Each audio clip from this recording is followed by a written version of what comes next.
Hello everyone. आज हम class 10th exam idea science इस बुक के आज हम माइंड मैप्स के बारे में पढ़ेंगे। इस बुक में सभी चैप्टर्स के माइंड मैप दे रखे हैं। हमने चैप्टर नंबर 1 जो था वो कंप्लीट कर लिया है, चैप्टर नंबर 2 भी कंप्लीट कर लिया। आज हम चैप्टर नंबर 3 के बारे में पढ़ेंगे। ये बिल्कुल लेटेस्ट बुक है, 2025-26 के अकॉर्डिंग बनाई गई है। इस बुक में सभी चैप्टर के माइंड मैप्स दिए गए हैं। तो आज हम चैप्टर नंबर 3 के माइंड मैप्स को देखेंगे। तो आइए चैप्टर नंबर 3 के माइंड मैप्स के बारे में पढ़ते हैं।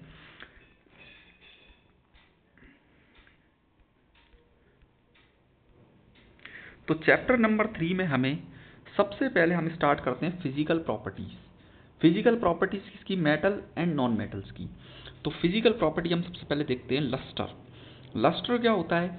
यानी कि मेटल जो होते हैं वो लस्ट्रस होते हैं, अपीयर शाइनी, जबकि नॉन मेटल्स होते हैं नॉन लस्ट्रस, यानी कि इसमें ये नॉन लस्ट्रस होते हैं केवल आयोडीन को छोड़ के। यानी कि आयोडीन कैसा होता है? आयोडीन लस्ट्रस होता है।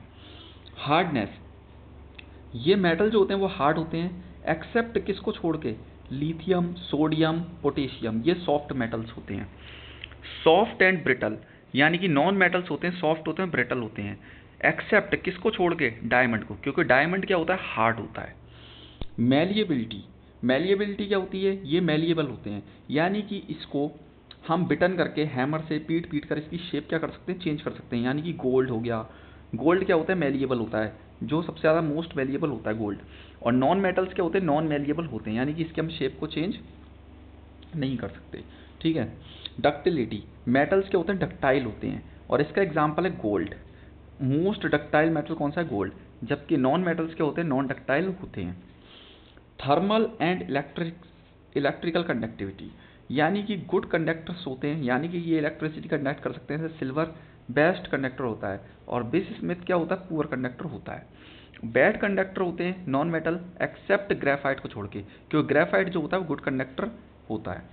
सोनोरिटी, सोनोरिटी का मतलब रिंगिंग साउंड, मतलब इनमें आवाज़ आती है, जो जनरली सोनरस, यानी कि मेटल जो होते हैं वो सोनरस होते हैं, जबकि नॉन मेटल होते हैं वो नॉन सोनरस होते हैं। टेंसाइल स्ट्रेंथ, इसमें हाई टेंसाइल स्ट्रेंथ होती है, यानी कि मेटल में, जबकि नॉन मेटल में लो टेंसाइल स्ट्रेंथ प्रेजेंट होती है। डेंसिटी, मेटल की जो डेंसिटी होती है वो हाई होती है, एक्सेप्ट किसको छोड़ के? लिथियम, सोडियम और पोटेशियम को। इनकी डेंसिटी कैसी होती है? लो होती है। ठीक है। और जबकि नॉन मेटल की कैसी डेंसिटी होती है? लो होती है।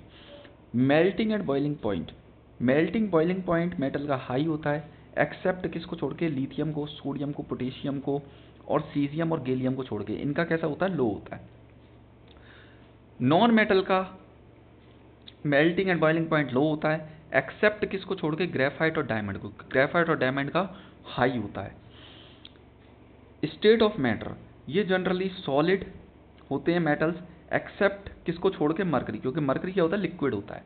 जबकि ये एग्जिस्ट करते हैं तीनों स्टेट्स में, मतलब सॉलिड भी हो सकते हैं नॉन मेटल्स, लिक्विड भी हो सकते हैं और गैस भी हो सकते हैं। तीनों स्टेट में ये एग्जिस्ट करते हैं।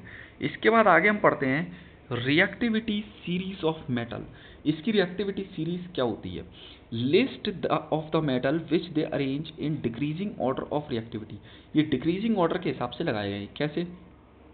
सबसे पहला आता है पोटेशियम, पोटेशियम सबसे ज़्यादा रिएक्टिव होता है। फिर आता है सोडियम, फिर आता है कैल्शियम, फिर आता है magnesium, aluminium, zinc, iron, S N यानी कि टिन, पीबी यानी कि लेड, एच का मतलब हाइड्रोजन, सी यू का मतलब कॉपर, एच जी का मतलब मरकरी, ए जी का मतलब सिल्वर, ए यू का मतलब गोल्ड। तो ये किस ऑर्डर में लगाए गए हैं? सबसे हाईली रिएक्टिव कौन सा है इसमें? पोटेशियम। और सबसे लेस रिएक्टिव कौन सा है यहाँ पर? गोल्ड, यानी कि ए यू। ठीक है। इसके बाद हम पढ़ते हैं reaction between metal and non metal. Metal and non metal के बीच में जो रिएक्शन होती है उसके बारे में पढ़ते हैं। तो सबसे पहले हम देखते हैं आयोनिक कंपाउंड। आयोनिक कंपाउंड देखते हैं form by the transfer of electron. ये कैसे फॉर्म होते हैं? जब इलेक्ट्रॉन ट्रांसफर होते हैं from one atom to the other, एक एटम से दूसरे एटम पे जब इलेक्ट्रॉन ट्रांसफर होते हैं उसे कहते हैं ionic compound. The ions are held together, जो आयंस जब आपस में जुड़े हुए होते हैं वो किस फोर्स के द्वारा जुड़े हुए होते हैं? इलेक्ट्रोस्टैटिक फोर्स ऑफ अट्रैक्शन की वजह से। अब हम पढ़ते हैं प्रॉपर्टीज ऑफ आयोनिक कंपाउंड, कि आयोनिक कंपाउंड की प्रॉपर्टीज क्या होती हैं। ये हार्ड होते हैं और ब्रिटल होते हैं। कैसे होते हैं? हार्ड एंड ब्रिटल सॉलिड होता है, मतलब इसका जो सॉलिड होता है वो टूट भी सकता है, ठीक है, brittle. High melting and boiling points होते हैं इसमें, ठीक है। वाटर सॉल्युबल होता है, और इनसॉल्युबल ये किस में होता है? केरोसिन में, ऑयल में और पेट्रोल में। कंडक्ट इलेक्ट्रिसिटी करता है किस में? एक्वा सॉल्यूशन में और मोल्टन स्टेट में। लेकिन किस में नहीं करता? सॉलिड स्टेट में इलेक्ट्रिसिटी कंडक्ट नहीं करता। Impart characteristics colour to the flame when burn. जब फ्लेम को जलाया जाता है तो उसके अंदर अलग अलग कलर हमें देखने के लिए मिलते हैं, ठीक है। इसके बाद हम पढ़ते हैं फॉर्मेशन ऑफ आयोनिक कंपाउंड, कि आयोनिक कंपाउंड बनते कैसे हैं, ठीक है। By complete transfer of electron. इसमें क्या होता है? इलेक्ट्रॉन ट्रांसफर होते हैं मेटल से नॉन मेटल्स के ऊपर, तब जाके इसकी फॉर्मेशन होती है किसकी? आयोनिक कंपाउंड की। जैसे यहाँ पर एक हमें एग्जांपल दे रखा है MgCl2, ये बनता कैसे है? तो जैसे Mg है, Mg जो होता है उसका एटॉमिक नंबर होता है 12। क्या होता है? 12। तो पहली शेल में हमारे पास 2 Kl, दूसरी शेल में कितने हो गए? 8, और M वाली शेल में कितने हो गए? 2। तो आउटर मोस्ट में कितने इलेक्ट्रॉन आ रहे हैं? 2। तो यानी कि आउटर मोस्ट में 2 इलेक्ट्रॉन आ रहे हैं, तो यानी कि मैग्नीशियम के पास कितने रहेंगे? 2, जो यहाँ पर दिखाए गए हैं 2 इलेक्ट्रॉन, ठीक है। अब बात आती है क्लोरीन की। क्लोरीन का एटॉमिक नंबर होता है 17। क्या होता है? 17। पहली शेल में होते हैं 2, दूसरी शेल में होते हैं 8, फिर होते हैं 7, यानी कि इसके आउटर मोस्ट में कितने इलेक्ट्रॉन आ रहे हैं? 7, क्योंकि 2 8 10, 10 और 7 कितने हो गए? 17, ठीक है। तो इसके आउटर मोस्ट में कितने आ रहे हैं? 7। और यहाँ पर कितने क्लोरीन हमें दे रखे हैं? Cl2 मतलब 2। तो हमने क्या करे, इस वाले में भी 7 दिखा दिए, इस वाले में भी 7 दिखा दिए। अब क्या होगा, जो मैग्नीशियम है वो एक मेटल है, और क्लोरीन क्या है? यहाँ पर नॉन मेटल्स है। तो मेटल से नॉन मेटल पे क्या होते हैं? इलेक्ट्रॉन ट्रांसफर होते हैं। तो यहाँ से क्या करेगा, ये एक ट्रांसफ़र कर देगा और यहाँ से एक ट्रांसफ़र कर देगा। तो एक जब ये इसको ट्रांसफ़र करेगा मेटल, तो ये पूरी तरीके से क्या हो जाएगा? स्टेबल हो जाएगा। कौन? क्लोरीन। ये वाला क्लोरीन भी स्टेबल हो जाएगा और ये वाला क्लोरीन भी क्या हो जाएगा? स्टेबल, क्योंकि इसके पास भी 8 आ जाएंगे, इसके पास भी 8 आ जाएंगे। तो यानी कि मेटल जो होते हैं, वो अपने इलेक्ट्रॉन को क्या करते हैं? लूज़ करते हैं। क्या करते हैं? लूज़। और जबकि नॉन मेटल होते हैं वो अपने इलेक्ट्रॉन को क्या करते हैं? गेन करते हैं। क्या करते हैं? गेन। और इसकी वजह से ही फॉर्मेशन होती है किसकी? आयोनिक कंपाउंड की, जो यहाँ पर दिखाया गया है। तो Mg2+, क्योंकि जो मेटल्स होते हैं वो हमेशा पॉजिटिव होते हैं, जबकि Cl क्या होगा? माइनस होगा, ठीक है। इसके बाद हम आगे देखते हैं। आगे हमें इसमें बताया गया है एलॉय। एलॉय के बारे में हम देख लेते हैं कि एलॉय क्या होता है। तो एलॉय के अंदर कॉमन एलॉय हमें दिखाए गए हैं, जैसे स्टील। स्टील कैसे बनता है? आयरन और कार्बन को मिलाने पर बन जाता है स्टील। अगर हमें स्टेनलेस स्टील बनानी है तो कैसे बनेगा? आयरन को, निकिल को और क्रोमियम को, इन तीनों को मिलाना पड़ेगा तो बनेगा स्टेनलेस स्टील। अगर हमें ब्रास को बनाना है तो कॉपर और जिंक को मिलाने पर बनेगा ब्रास। हमें ब्रॉन्ज को बनाना है तो कॉपर और एसएन, यानी कि किसको? कॉपर और एसएन को मिलाने पर बनेगा हमारा ब्रॉन्ज।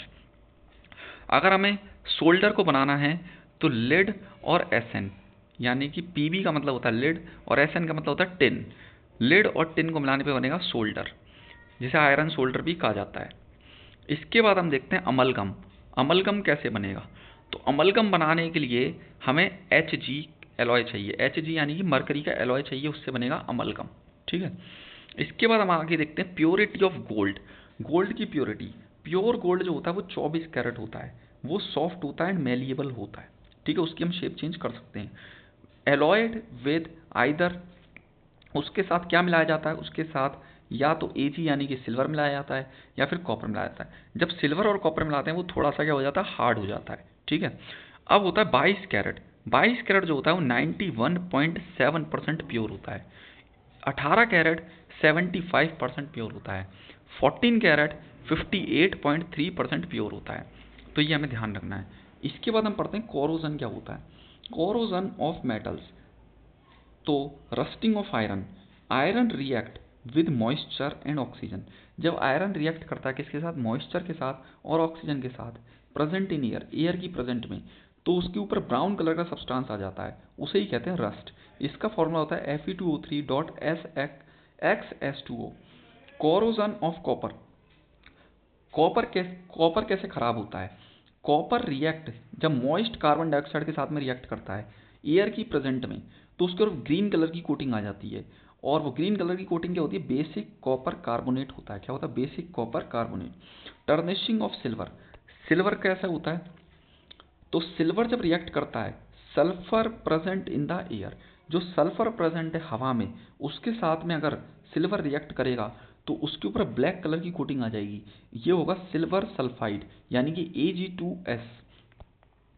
इसके बाद हम देखते हैं corrosion of aluminium on exposure to air, air की प्रेजेंट में aluminium acquires thin layer of aluminium oxide, इस पर एक पतली सी लेयर आ जाएगी जो है एल्यूमिनियम ऑक्साइड की, यानी कि Al2O3।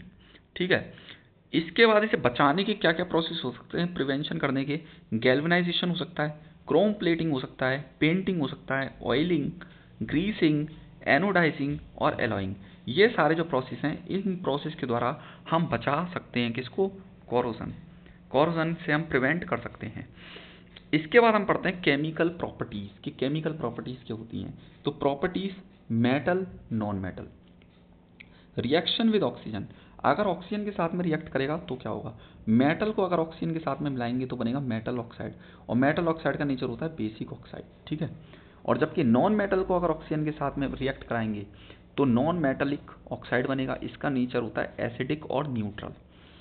इसकी जो रिएक्शन है Na+O2 गिव्स 2Na2O, इसकी जो रिएक्शन है C+O2 गिव्स CO2, CO2 कैसा है, एसिडिक ऑक्साइड है। ठीक है, इसके अलावा सोडियम और पोटेशियम, यहाँ पर लिखा हुआ है सोडियम और potassium catch fire in open air, अगर इसे खुले में रखेंगे तो यह आग पकड़ लेगा। दस स्टोर अंडर कैरोसिन, तो इसे किस में स्टोर करना चाहिए, हमें कैरोसिन में स्टोर करना चाहिए। लेकिन मैग्नीशियम टू कॉपर, यहाँ पे दे रखा है magnesium to copper react in decreasing reactivity, मतलब मैग्नीशियम से लेकर कॉपर तक क्या होता रहेगा, रिएक्टिविटी डिक्रीज होती जाएगी। Gold and silver do not react at all, यानी कि गोल्ड और सिल्वर रिएक्ट नहीं करेंगे। इसके बाद हम दूसरा पॉइंट पढ़ते हैं रिएक्शन विद वाटर, वाटर के साथ रिएक्ट करेगा तो क्या होगा, मेटल को अगर वाटर के साथ मिलाएंगे तो मेटल ऑक्साइड बनेगा और हाइड्रोजन गैस निकलेगी।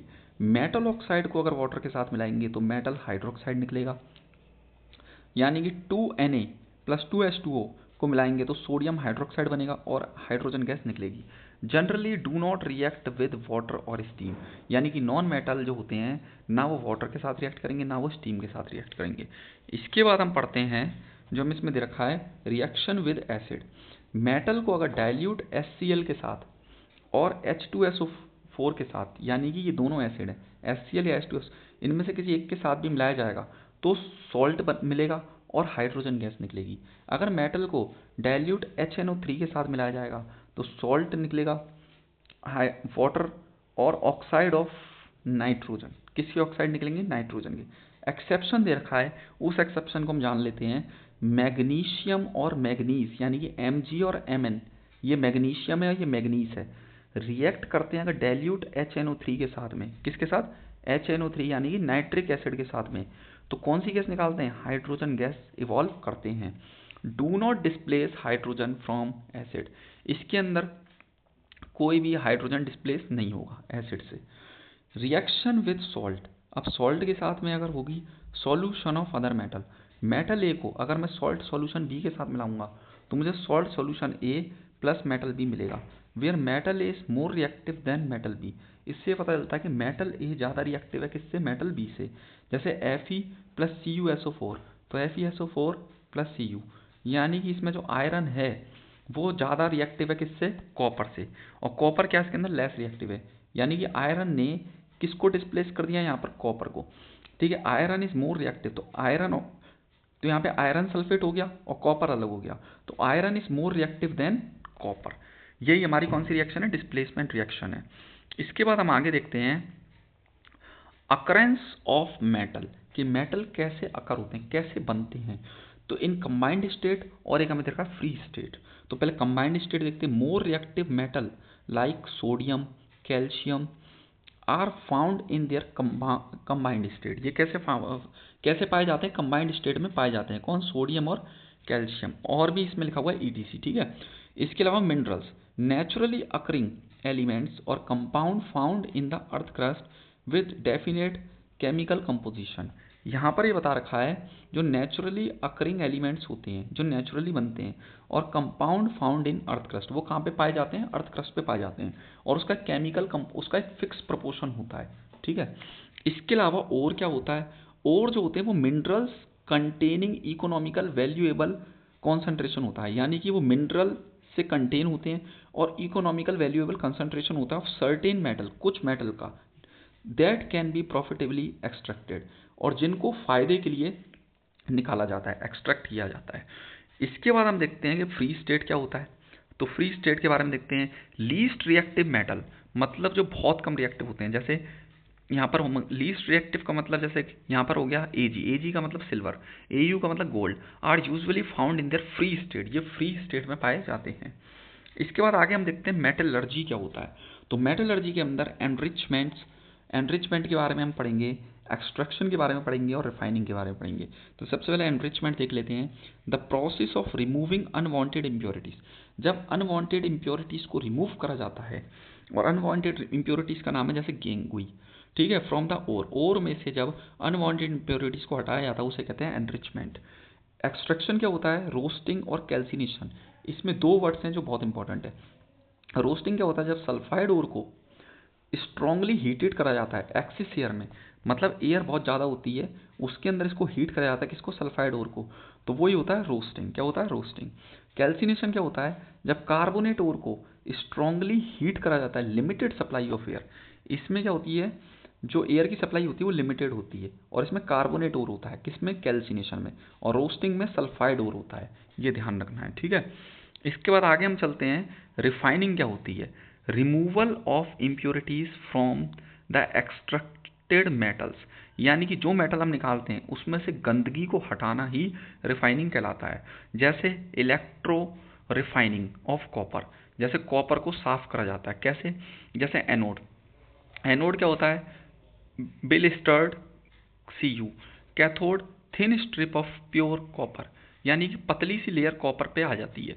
जैसे यहाँ पर हमें बताया गया Cu, जैसे इसमें बताया गया Cu था Cu2+ और Cu2 इलेक्ट्रॉन माइनस, यहाँ पर क्या है Cu2+, 2 इलेक्ट्रॉन माइनस और Cu, यानी कि इसमें से क्या हुआ, कॉपर, हमारे प्योर कॉपर मिल गया, एक पतली सी हमें स्ट्रिप मिल गई किसकी, कॉपर की, ठीक है। इसके बाद हम पढ़ते हैं एक्सट्रैक्शन के अंदर हमें जो बताए गए हैं, metal of low reactivity series, metal in the middle reactivity series, metal in high reactivity series, इसके बारे में हम पढ़ते हैं। तो आइए इसके बारे में हम जानते हैं।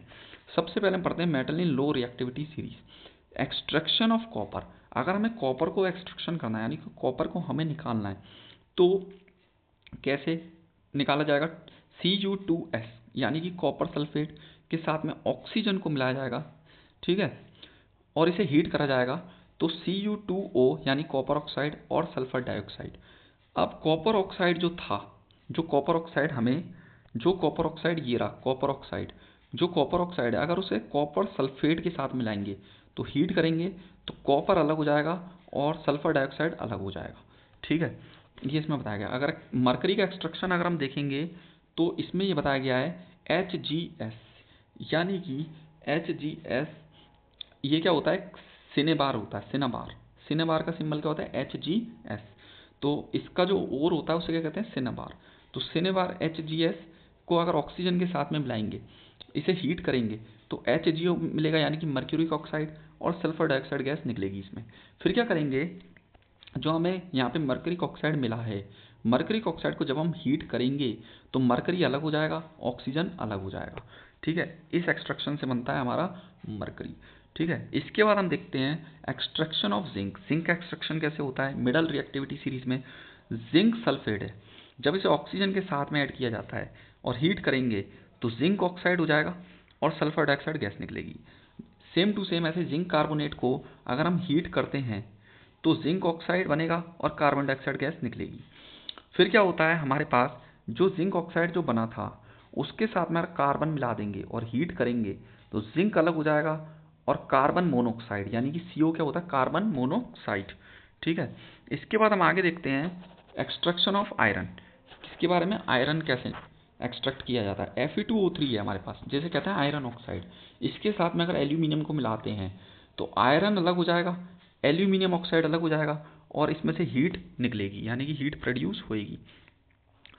Metal high in the reactivity series, जो हाई रिएक्टिविटी सीरीज होता है उसमें क्या होता है, एक्सट्रैक्शन ऑफ सोडियम, जैसे सोडियम का एक्सट्रैक्शन किया जाता है जब इलेक्ट्रिसिटी को पास कराया जाता है मोल्टन NaCl से, किससे, NaCl से, तो इसमें एनोड होता है। एनोड क्या होता है, एनोड में क्या होता है 2Cl माइनस, यानी क्लोरीन नेगेटिव होता है, Cl2 प्लस 2 इलेक्ट्रॉन नेगेटिव।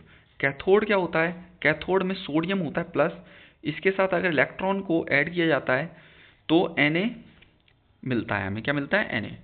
तो ये जो हमारा जो चैप्टर था मेटल नॉन मेटल, ये हमने माइंड मैप से पूरा कंप्लीट कर लिया और इसके बाद हम अपना नेक्स्ट चैप्टर पढ़ेंगे। आज के लिए इतना ही। Thank you so much.